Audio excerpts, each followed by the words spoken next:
안녕하세요. 투자 쉽게 하자 김PB입니다. 파월에게 숨겨진 진짜 의도, 금리 인하 요 부분에 대해서 오늘 말씀드려보려고 하는데 오늘 새벽에 파월 연설이 있었죠. 그래서 금리 결정 발표가 있었는데 금리는 동결하기로 했습니다. 그러면서 이제 파월이 뭐라고 했냐, 노동시장 정상화돼 가고 있고 경제는 여전히 견조한 수준이고 모든 데이터가 적절하게 흘러가고 있다, 금리 인하 시기 다가오고 있다, 이런 식으로 이제 애매모호하게만 뭐 늘상 파월이 그렇듯이 시원하게 답변하지 않은 상태로 그냥 그럴 수도 있고 아닐 수도 있고 다 이렇게 애매하게 표현을 하면서 이제 마무리를 했습니다. 근데 우리가 지금 파월의 연설을 들어보면서 여러분들이 한 가지 놓치고 계실 수 있는 이런 부분이 있어서 좀 말씀을 드려볼까 하는데, 이제 제 방송을 좀 오랜 기간 시청해 주신 분들은 다 아실 건데 9월 금리 인하 기대감에 뉴욕 증시가 올랐다 이렇게 얘기를 합니다, 뉴스 기사에서. 그래서 많은 사람들은 사실 언론 기사만 보는 분들은 금리 인하가 호재라고 생각을 하고 있어요, 많은 개인 투자자분들은. 그렇죠? 근데 실제로 단기적으로 실제로 호재로 작용하기도 해요. 왜냐? 우리가 어떻게 받아들이든 시장에서 결국 반등을 만들어낸다라는 거는 실제로 가격에는 호재인 거예요. 그러나 이제 여러분들이 장기적으로 혹시나 이 부분도 한번 고려해 보셨으면 하는 점에서 말씀드리고 싶은 게 있는데, 1871년 이후로 지금까지 이제 100년이 넘는 기간 동안에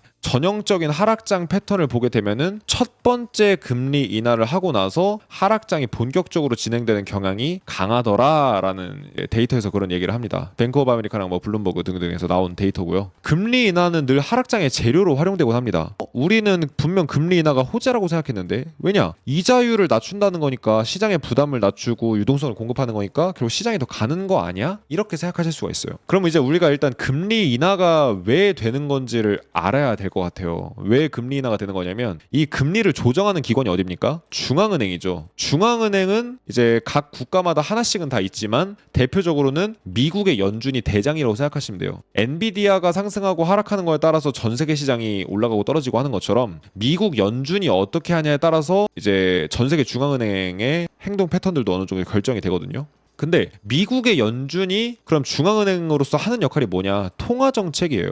통화정책은 뭐다? 돈 찍어내는 거랑 금리 조절하는 거, 이 두 가지예요, 가장 큰 기능이. 근데 금리는 언제 인하하는 거냐면, 경제가 안 좋아질 것 같을 때 선행적으로 금리를 낮추거나 경제가 이미 안 좋았을 때 급하게라도 금리를 낮춰서 시장의 충격을 방어하는 역할을 합니다. 우리가 경착륙, 연착륙 하잖아요. 비행기가 착륙할 때 우궁쿵쿵쿵쿵 하면서 이렇게 떨어지지 않게 금리 인하라는 걸로 받쳐주려고 하는 겁니다. 이해되시죠? 그래서 금리 인하는 완충제 작용을 하는 겁니다. 경제가 망가질 것 같으니까 미리 금리 인하라는 걸로 받아들려고 하는 거예요, 이 경제를 최대한 덜 망가지게 할 수 있게. 그래서 금리 인하가 되면 보통 경제가 안 좋아진다라는 거고, 경제가 안 좋아지는 시기에는 백발백중 주가도 하락합니다. 즉 중요한 건 경제라는 거예요. 자, 근데 이걸 이제 의문을 가지실 수 있는 분들이 있어요. 모든 금리 인하에 늘상 시장이 하락하는 건 아니었어요. 금리 인하를 10번을 하면은 그 중에 한 8번 정도는 무조건 시장이 하락합니다. 근데 꼭 하락하지 않는 한두 번의 기간도 있다라는 거예요. 그럼 그 시기에는 왜 금리 인하를 했음에도 불구하고 시장이 상승을 했냐라는 거예요. 자, 일단 요거는 데이터에서 그 답을 찾으실 수가 있는데, 금리가 이제 금리 인상이 중단된 이유, 즉 금리가 쭉 올라가다 중단된 지금 상태죠. 지금 상태. 금리가 쭉 올라가다 중단된 상태에서 경제 침체가 오냐 안 오냐에 따라서 주가 성과가 완전히 다릅니다. 경제 침체가 오는 구간이 되면은 평균적으로 주가가 14% 이상 하락을 하는 경향이 있다, 이런 얘기를 해요. 사실은 주가가 적게 하락한 것까지 이제 합산해서 계산한 거기 때문에 사실은 이것보다는 더 크게 하락하는 경우가 잦습니다. 근데 금리가 고점에서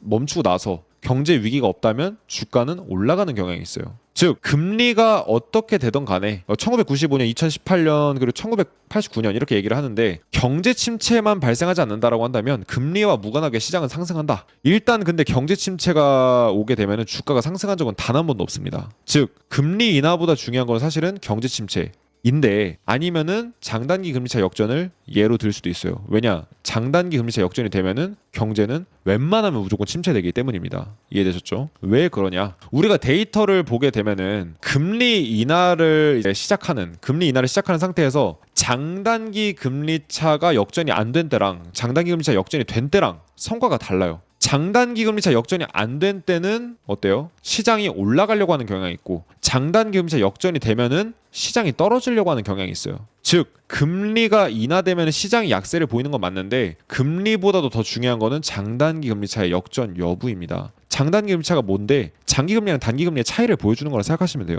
자세한 건 구글에 검색하면 엄청나게 많이 나옵니다. 그럼 장단기 금리 차 역전이 도대체 뭔데 이렇게 경제 침체도 유발하고 하는 거냐? 그 장단기 금리 차 역전되면 그 이후에 무슨 일이 도대체 벌어지냐? 바로 이 왼쪽과 같은 일들이 벌어집니다. 장단기 금리차 역전이 되게 되면은 세계 1차 대전 상황에서 이제 장단기 금리차 역전이 됐고 1929년 대공황, 1970년대 인플레이션 이제 불황, 1980년대 경제 위기, 2000년 닷컴 버블, 2007, 8년에 글로벌 금융 위기, 2020년 코로나 쇼크. 이럴 때 장단기 금리차 역전이 됩니다. 즉 경제가 많이 망가지고 주가가 많이 빠지려고 하는 때에 보통 장단기 금리차 역전이 되는 경향이 있어요. 그래서 이거는 제가 AI한테 물어본 거예요. AI가 이렇게 답변한 거예요. 그래서 장단기 금리차 역전이 경제 침체와 주식시장의 하락을 예고하는 신호로 자주 나타났다. 그래서 장기 국채와 단기 국채의 금리 차이를 기반으로 하고 있다. 이렇게 얘기를 합니다. 근데 지금 장단기 금리차 역전이 됐다라고 한 지가 상당히 오랜 기간이 지났거든요. 1년이 훨씬 넘었어요. 근데 지금 장단기 금리차 역전이 한참 됐는데도 왜 그럼 경제 위기 안 오나요? 이렇게 생각하실 분들이 계실 수가 있는데 장단기 금리차가 일단 역전이 됐다. 그러면은 경제 침체 가능성이 매우 높아지는 건 여러분들이 꼭 아셔야 돼요. 여기서 꿀팁 중에 하나는 장단기 금리차 역전이 중요한 게 아니라 역전이 회복될 때 이때 보통 경제 위기가 터집니다. 그리고 주가도 이때쯤 폭락해요. 지금 회복되기 좀 이제 얼마 안 남은 상황이거든요. 근데 어떤 한 통계에 따르면 장단기 금리차 역전 기간이 오래되잖아요. 그래서 역전 기간이 오래되면 오래될수록 경제 위기나 주가 폭락도 더 강하게 일어나는 경향이 있대요. 그래서 기간이 늘어나면 늘어날수록 어떻게 된다? 폭락의 경향도 더 강해진다. 주가가 요만큼 빠질 게 요만큼 빠지게 된다. 그래서 장단기 금리차 역전 기간이 중요한 거예요. 그렇다라고 한다면 여기까지 딱 정리해봤을 때 결국은 금리 인하가 이제 시장의 하락을 야기시키긴 하지만 꼭 하락을 야기시키지는 않는다. 언제 야기시키냐? 경제 침체가 오거나 장단기 금리차 역전됐을 때. 왜냐? 장단기 금리차 역전이 되면은 결국은 경제 위기가 오니까. 그러면은 여기까지 이제 들어봤을 때 장단기 금리차 역전이 된 지 지금 시간이 오래됐는데 오래될수록 주가 폭락이 더 세게 온다. 그럼 현재 얼마나 됐냐? 참고로 대공황 때가 한 700일 정도 되거든요. 현재 750일이 됐습니다. 그리고 10년물에서 2개월물 기준이 750일, 10년물 3개월물 기준 645일. 즉 대공황 때가 약간 700일 정도 내외 기간이었었거든요. 근데 지금은 대공황 때 수준만큼 내지는 그 이상으로 도달하고 있는 상황입니다. 그러면은 미국 대공황이 터졌을 때 당시만큼 내지는 그것보다 좀 안 되더라도 어쨌든 심각한 경제 위기가 터질 수도 있겠다라는 전제 조건을 우리가 갖고 가야 된다라는 거예요. 대공황 당시 이후로 지금 현재 최대의 역전 기간을 지금 거치고 있는데 장단기 금리차 역전이 지금 막 회복되려고 하는 상황이 일보 직전에 놓여 있거든요. 이게 회복돼서 위로 올라가게 되면은 보통 일반적으로 이 시기에 주가가 크게 폭락하는 경우가 많았습니다. 보통 데이터를 찾아보면 그래요. 그러면은 대공황 당시 이래로 가장 심각한 오랜 기간의 장단기 금리차 역전을 경험을 했어요. 756일이라고 나와 있죠. 그러면은 대공황 당시에 어떤 일이 있었냐? 주가 지수 다우 지수가 89% 폭락해요. 얼마나? 3년 기간 동안. 그리고 실업률이 25%까지 급증합니다. 지금 4%대예요. 실업률이 25%라는 거는 4명 중에 1명은 아무리 직장을 구하려고 해도 알바도 못 구한다는 겁니다. 그 정도로 먹고 살기가 힘들고 주변 사람들 웬만큼이 다 실업자가 되는 IMF 때보다도 훨씬 심각한 이런 위기라는 거예요. 그래서 지금 이제 페드워치를 보면은 채권 시장에서 어떻게 지금 보고 있냐? 9월 18일 정도 되면 즉 앞으로 이제 한 달 정도 남았죠. 한 달 반 정도가 지나가게 되면은 금리가 실제로 인하될 가능성을 90% 정도로 채권 시장에서 보고 있습니다. 즉 그러니까 실제로 9월 정도면 금리 인하가 될 거라는 게 거의 기정사실화되어 있는 상황이에요. 그래서 채권 시장은 뭐 그래 금리 인하 원래 사실 2023년 정도에 됐어야 되는 건데 미루고 밀러줘서 이제 24년이면 할 때 됐지 지금 이렇게 이제 지금 보고 있는데 거의 대부분 페드워치 쪽 전망이 대부분 맞아떨어지기 때문에 9월까지 별 이견만 없으면 금리가 인하될 가능성이 지배적이죠. 그렇다면 앞으로 금리 인하 전망이 어떻게 되냐? 9월 18일부터 금리 인하를 시작을 해가지고 단계적으로 11월에 한 번 더 내리고 12월에 또 내리고 1월에 또 내리고 3월에 또 내리고 이렇게 금리 발표 때마다 빠르게 금리를 낮추려고 이제 하고 있는 것 같다. 이렇게 시장에서는 바라보고 있어요. 이 확률을 가장 높게 보고 있는 거죠. 그래서 늦어도 2025년에는 금리 인하가 될 거라는 거 거의 확실시된 분위기나 다름이 없다. 이렇게 보시면 됩니다. 자, 그렇다라고 한다면 지금 현재 미국 말고 다른 국가들은 어떻게 되고 있냐? 실제로 다른 국가들은 이미 금리 인하를 시작을 했어요. 지금 금리 인하를 하고 있는 국가들이 굉장히 빠르게 늘어나고 있거든요. 그래서 2024년 연말 정도, 그러니까 올해로부터니까 지금 이제 4달 남았네요. 4달 정도 뒤에는 80%의 국가들이 기준금리를 내리고 있을 거라는 전망을 뱅크 오브 아메리카에서 하고 있습니다. 그렇다라는 거는 80% 국가들, 즉 대부분의 국가들이 금리 인하를 한다. 그러면 어떻게 돼요? 지금 장단기 금리 차도 역전이 돼 있고 경제도 어려워져 가고 있는 게 데이터로 다 확인이 되니까 그때쯤 되면 주가가 계속 하방 압력을 받고 있을 가능성이 높다. 이런 식으로 지금 얘기를 하고 있는 겁니다. 내지는 하방 압력이 점점 강해진다. 그러니까 당장 하락장이 시작된다라는 말이 아니라 과거보다 주가의 상승이 좀 더 제한적이 될 가능성이 있기 때문에 조심해라 라는 정도의 어떤 신호라고 보시면 될 것 같아요. 무작정 시장이 떨어진다 이런 얘기는 절대 아니에요.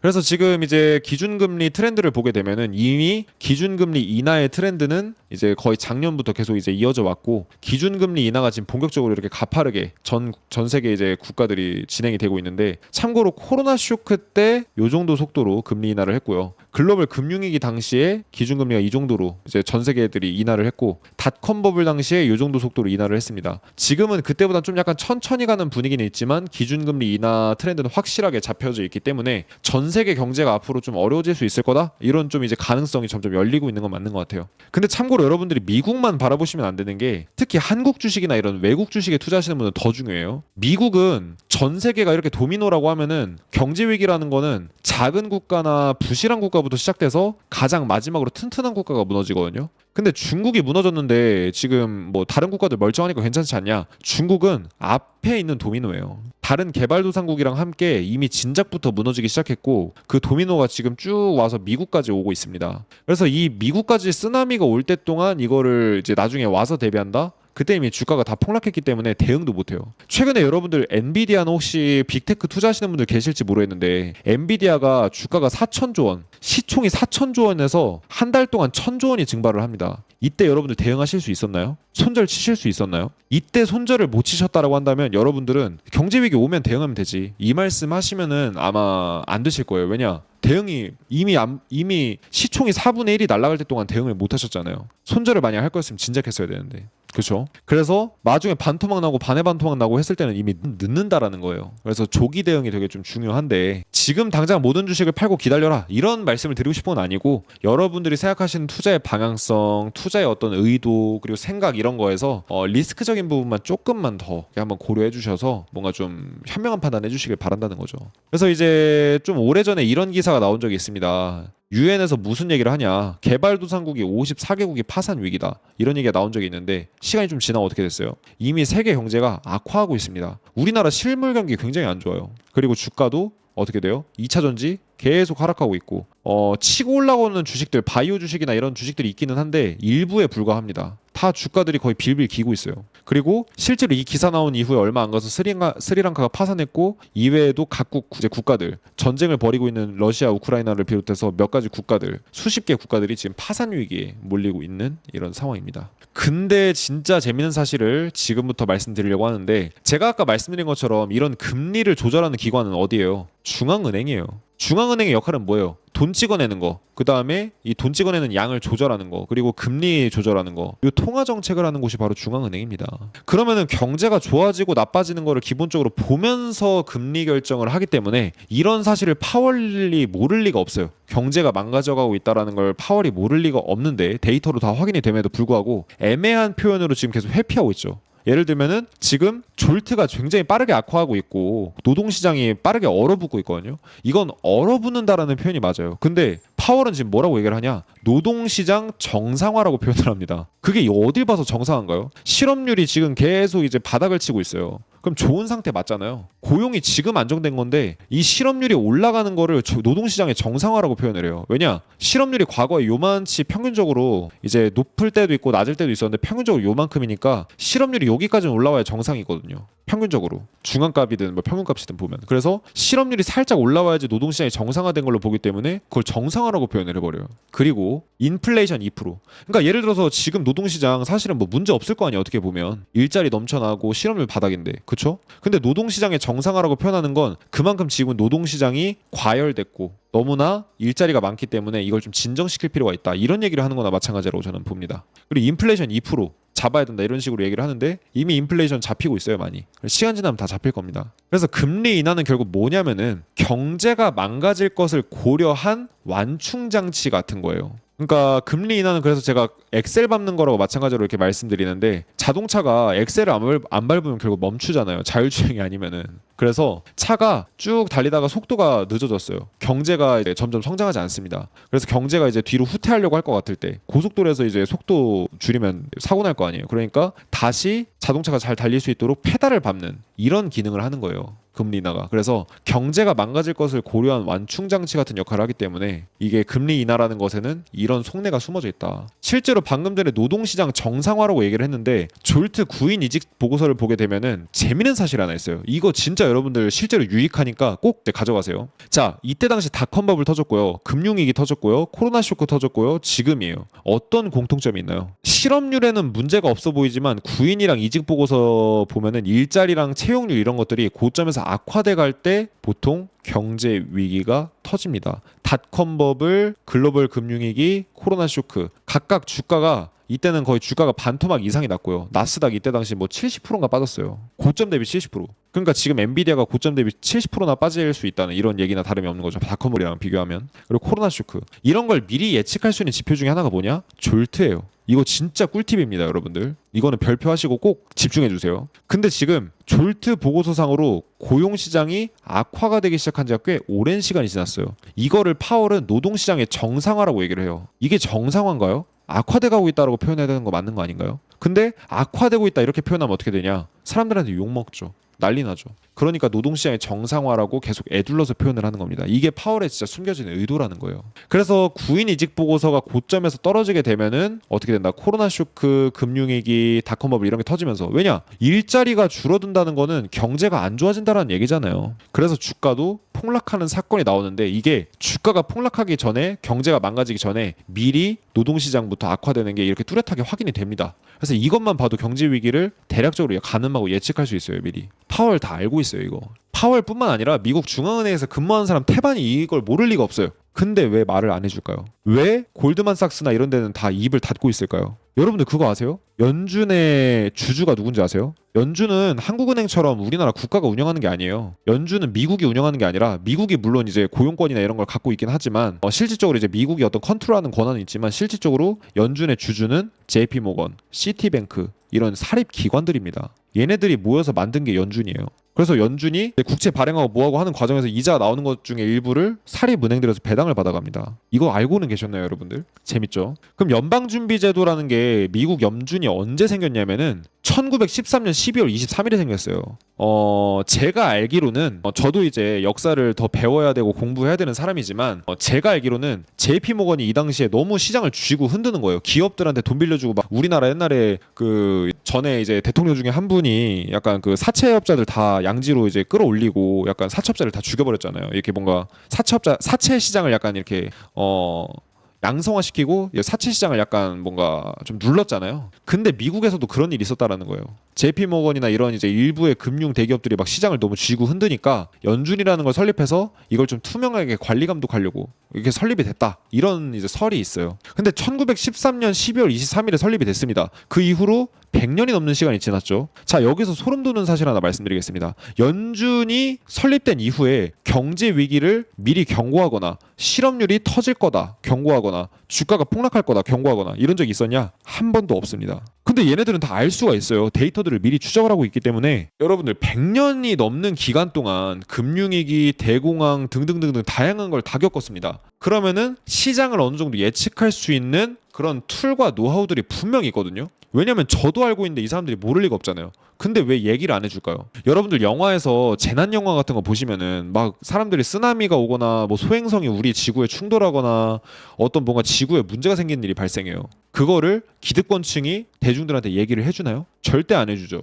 왜 얘기합니까? 얘기하면은 사회적 혼란이 엄청나게 야기되고 지금 예를 들어서 파월이 이제부터 실업률 터질 거고요. 금리 인하면 주가 폭락할 거예요. 이런 식으로 얘기를 해버려요. 그럼 어떻게 되나요? 주식시장은 패닉이 돼버립니다, 여러분들. 그러면 그 화살이 다 어디로 가냐? 미국과 연준으로 향해요. 근데 만약에 연준이 이걸 말 안 해주고 이런 식으로 얘기를 하다가 경제 위기가 왔어요. 그러면은 미국 연준이나 미국의 잘못으로 돌리기는 쉽지가 않아요. 그냥 경제 시스템상 갑자기 어떤 은행이 무너져서 경제 위기가 왔다고 이렇게 생각을 하죠, 사람들은. 금융위기가 뭐 때문에 벌어진 것이냐? 사람들의 탐욕 때문에 벌어진 거다. 사람들이 뭐 서브프라임 모기지 이런 거 많이 이제 대출 끌어다 써서 한 거다. 이런 식으로 얘기를 하는데 기본적으로 국가는 이런 거를 관리 감독할 의무가 있잖아요. 근데 냅두고 있다가 터지게 되면 어떻게 된다? 그냥 결국 피해자는 우리인 거예요. 우리 투자자들인 거예요. 투자자들. 개인 투자자들만 가장 늘 손해를 보는 구조라는 거예요. 자, 이런 시장 상황 속에서 우리는 어떻게 대응을 해야 되냐와 관련해서 몇 가지 좀 재밌는 데이터가 있어서 좀 한번 가져와 봤습니다. 이건 실제로 제가 너무나도 많이 잘 알고 있었던 자료인데 어쨌든 데이터를 보여드리면서 얘기를 하는 게 저 신빙성이 있으니까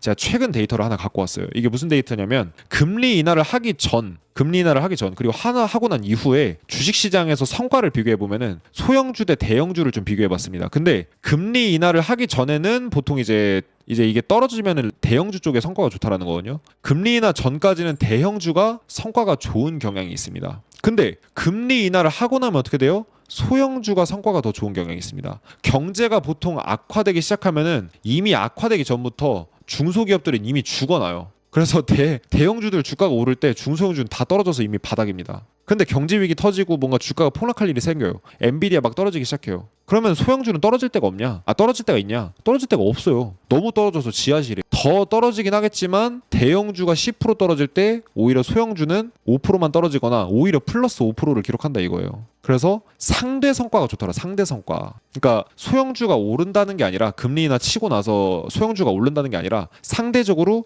대형주가 막 떨어지는 것보다는 소형주가 적게 떨어지거나 살짝 반등이라도 해준다. 상대 성과는 소형주가 낫다. 근데 최근 들어서 보면은 나스닥이랑 러셀이랑 서로 치고받고 싸움을 하고 있죠. 이제 며칠 전엔 나스닥이 미친 듯이 금리 발표하고 올라갔지만 그 전엔 어땠어요? 러셀이랑 다우지수가 나스닥을 이겨버렸었어요. 성과를 이렇게 계속 치고받고 옛날에는 안 그랬지만 지금은 갑자기 치고받고 싸우면서 러셀이 이제 바닥에서 치고 올라오는 걸 확인할 수 있습니다. 상대 성과가 점점 나타나고 있다. 즉 그건 뭐예요? 금리 인하 이후에 전후에 이제 소형주의 성과가 잘 나오던 이런 때랑 상당히 흡사하다는 거죠. 이해되셨습니까? 자, 그리고 두 번째로 여러분들이 또 이제 이런 시장 상황 속에도 재밌게 판단하실 수 있는 자료가 있는데 여러분들한테 제가 한번 여쭤볼게요. 금이 안전자산이라고 생각하시나요? 위험자산이라고 생각하시나요? 이건 여러분들이 굉장히 대응에 중요한 내용이기 때문에 시장 대응하시는 데 있어서 오늘 지금 투자를 하시는 데 뿐만 중요한 게 아니라 여러분들 앞으로 죽을 때까지 시장에서 대응하시는 데 중요한 자료들을 드리는 겁니다. 자, 지금 라이브 방송 중에 말씀을 들어보니까 금은 안전자산이다 아니다 의견이 완전 반반이 갈려요. 근데 저는 1번, 2번 이 사이에 있는 1.5번 정도가 정답이라고 생각합니다. 왜냐? 금은 기본적으로 원자재입니다. 원자재. 그래서 경제 위기 오고 뭐 하고 하면은 금도 빠지는 경우가 되게 많아요. 덜어 있어요. 근데 왜 금이 안전자산이 아니고 원자재임과 동시에 약간의 안전자산 성격이 있냐? 결론은 때에 따라서 다릅니다. 자, 잘 보세요. 일단 경제가 안 좋아지면 주가는 무조건 하락합니다. 왜냐? 경제가 안 좋으면 소비가 안 좋다라는 거잖아요. 소비가 안 나오면은 기업들 매출이 안 나와요. 누군가가 기업들의 물건을 사줘야 되는데 소비가 줄어들면은 기업들 매출이 나오겠어요? 기업들 매출과 이익이 안 나오면은 주가는 빠지게 됩니다. 왜냐? 가이던스가 안 나오니까. 근데 자, 잘 보세요. 1929년부터 현재까지 수많은 미국 증시 하락장이 있었습니다. 진짜 지난 100년 동안 하락장이 10번이 훨씬 넘게 있었어요. 그쵸? 그래서 하락장이라는 거는 우리가 흔하게 인생을 살면서 마주할 수 있는 겁니다. 뭐 특별한 시장이 아니에요. 하락장이라는 건 늘 있는 건데 그때 하락장 때마다 많이 빠지면 막 80% 빠지고 적게 빠지면 10에서 20%가 빠져요. 근데 이런 하락장 속에서 금은 어떻게 움직이냐? 뭐 0.29% 그냥 거의 변화가 없을 때도 있고 10%나 45%가 하락할 때도 있고 약간 플러스를 기록할 때도 있습니다. 근데 뭐가 중요한지 아세요, 여러분들? 금이 왜 어떤 경우에 주식시장 하락장과 경제 침체에서 안전자산 역할을 하느냐? 주식시장 대비 성과가 매우 뛰어납니다. 상대적 성과가 뛰어나다라는 거예요. 아까 제가 소형주가 상대적 성과가 뛰어나다라고 그랬잖아요. 플러스 금도 경제 위기 때 되면은 주식보다는 훨씬 낫더라. 상대 성과로 비교했을 때는 지난 하락장 열 몇 번 중에서 단 한 번을 빼고서는 금이 주식 대비 상대 성과가 매우 우수했다. 단 명목적인 성과를 기준으로 해봤을 때는 사실 1% 상승하거나 뭐 130% 상승 이때 빼면은 금이 실질적으로 크게 상승을 못해요. 하지만 주식시장이 와장창 무너질 때 금은 주식시장 대비해서는 그래도 방어가 된다. 그래서 꽤 괜찮다. 그래서 경제 침체 하락해도 상대 성과가 꽤 괜찮아서 약간 경제 침체라는 소나기가 왔을 때 우리의 계좌를 지켜주는 우산 같은 역할을 하는 거예요. 그럼 제가 통계를 보니까 미국 투자자들 중에 자산 배분 측면에서 금을 포트폴리오의 전체 몇 퍼센트 정도 보유하냐? 몇 퍼센트 정도 보유할 거라고 보세요, 여러분들은? 여러분들 생각은 어떠세요? 몇 프로 정도 될 것 같아요? 한 1% 정도 갖고 있대요. 근데 과거에는 20%, 30% 이렇게 금을 당연히 투자 자산에서 상당한 부분을 차지했대요. 사람들의 계좌에서. 근데 오늘날에는 어떻다? 아무도 금에 주목하지 않고 있습니다. 그러다 보니까 전체 자산의 1%, 뭐 많아봐야 5% 정도밖에 차지를 하지 않는다라는 통계가 있습니다. 남들이 보지 않는 뒤안길에 꽃길이 있다라는 주식시장 격언을 꼭 기억하셔야 됩니다. 이해되셨나요? 그래서 지금 중앙은행 중에 터키나 중국을 필두로 해가지고 전 세계 중앙은행들이 금을 어떻습니까? 미친 듯이 사들이고 있어요. 40년 만에 최대 수준이다라고 얘기하는 기사까지 나오거든요. 그러면서 전 세계 중앙은행들이 금을 미친 듯이 사니까 어때요? 금 가격도 지금 고공행진을 하고 있는 겁니다. 근데 원자재 시장은 지금 100년 만에 가장 저평가되어 있다. 제가 데이터로 다 확인해드렸죠. 그러니까 금이 이렇게나 많이 올랐는데도 아직은 전반적인 원자재 시장은 저평가되어 있을 가능성이 크다. 왜냐? 금 자체가 많이 오른 건 맞는데 주식 시장에 지금까지 몰린 돈을 생각해보면 어떻다. 주식이 이만큼 올랐는데 원자재는 그에 비해서 별로 안 올랐다는 거예요. 그래서 이 시장이라는 것에서 핑퐁이 발생하기 때문에 지금 주식 쪽으로 갔던 돈이 원자재로 빠지게 되면 어떻게 된다? 금이나 은이 수혜를 좀 많이 볼 수 있다. 당장 금이나 은을 사라는 말씀을 드리는 게 아니라 이런 정보가 있다라는 거를 말씀드리는 겁니다. 근데 최근에 이제 중국에서 금을 엄청나게 사들이다가 최근에 이제 경제가 어려워서 그런지 금을 좀 매입을 갑자기 거의 중단하다시피 하는 이런 이제 상황은 있습니다. 그래서 그 부분 참고해 주시고, 이런 이제 리스크적인 상황을 말씀드리고 있음에도 불구하고 사실 시장이라는 거는 마지막 버블이 나올 때 이렇게 한탕 쭉 해먹고 쭉 떨어지는 이런 패턴이 만들어져요. 하이먼 민스키 패턴이라고 하잖아요. 이렇게 한번 휩써 주고 쭉 떨어지는. 그래서 이런 시원하게 상승해주는 마지막 폭풍이 나와야 되는데 아직까지는 그런 게 있었나 싶으면 사실 게임스탑 같은 종목 말고는 사실 딱히 떠오르지가 않죠. 근데 우리가 이제 옛날에 1600년대에 튤립 버블이라는 게 있었어요. 별 가치도 없는, 시간이 지나면 시드는 튤립을 너무나 비싼 가격을 주고 거래를 했었던 이런 이제 버블 사태가 있었는데, 쉽게 말해서 허니버터칩이나 포켓몬빵 스티커 같은 사건 같은 거예요. 별것도 아닌데 되게 비싼 가격에 거래를 하는 거죠, 사람들이. 근데 이런 모든 버블의 끝은 뭐다? 광기로 끝이 납니다. 광기로. 늘 이렇게 이제 미친 듯한 가격 폭등을 만드는데, 그럼 지금까지 우리가 이런 걸 경험했었나? 우리가 아직은 지금 현재 시장을 살아가고 있기 때문에 이게 객관적으로 보기가 쉽지가 않은 것 같아요. 저는 솔직히. 근데 아직 찐 광기를 우리가 봤었나? 진짜 그냥 오늘 사면 내일 2배 되고 10배 되는 이런 시장을 우리가 경험해봤나? 아직까지는 그렇지는 않지 않나, 이런 생각이 좀 들기도 합니다. 근데 엔비디아 사실 일봉 차트를 보면은 역사를 지나고 나면 사람들이 이거 엔비디아도 버블이었어 이렇게 할 수도 있어요. 왜냐면은 주가가 어때요? 그냥 수직으로 치솟아 오릅니다. 일봉이. 그렇죠? 그러면서 지금 무슨 논란이 나오고 있냐? AI에 관련된 엔비디아의 매출이 유지가 될 수 있을 거냐? 월가에서 지금 이런 얘기가 계속 나오고 있고, 사실은 저는 엔비디아에 관련된 리스크를 그만 말씀드리고 싶어요. 왜 그러냐면 엔비디아 주주분들의 악플이 달리고, 그리고 엔비디아 관련주에 투자하고 계신 분들이 엔비디아 이런 부분은 조심하세요라고까지만 하면 저는 그냥 두드려 맞습니다. 거의 지금 제가 매질을 너무나도 많이 당했기 때문에 좀 많이 아파요. 굳은 살이 좀 배겼긴 했지만. 그래서 제가 이 부분은 사실 그만 건드리고 싶은데, 엔비디아 주가가 지금까지 이만큼 많이 오르긴 했다. 그래서 우리가 지금은 좀 이게 뭐 버블이냐 아니냐 판단하기가 쉽지가 않을 수 있지만, 미래의 사람들이 봤을 때 이 정도면 충분히 버블이었다라고 할 수 있지 않을까 싶을 정도의 상승세는 나온 건 맞다. 앞으로 더 올라갈 수 없다라는 게 아니라 지금처럼 더 올라갈 수 있을까에 대한 의구심은 우리가 가져야 되는 게 맞고, 앞으로 올라간다라고 하면 몇 파동까지나 더 올라갈 수 있을까, 이 부분을 조금 더 체계적으로 검토를 할 필요는 있다고 이렇게 말씀드릴 테니까 제발 몽둥이질 그만해 주시고요. 그럼에도 수급이 몰리면 단기적인 투자의 기회는 여전히 AI 쪽밖에 없다. 되게 저 지금 뭔가 이제 그럼 네가 하고 싶은 말이 뭔데 이렇게 말씀을 하실 수가 있는데, 장기적인 롱텀으로 봤을 때는 이미 올라갈 만큼 올라갔기 때문에 앞으로 더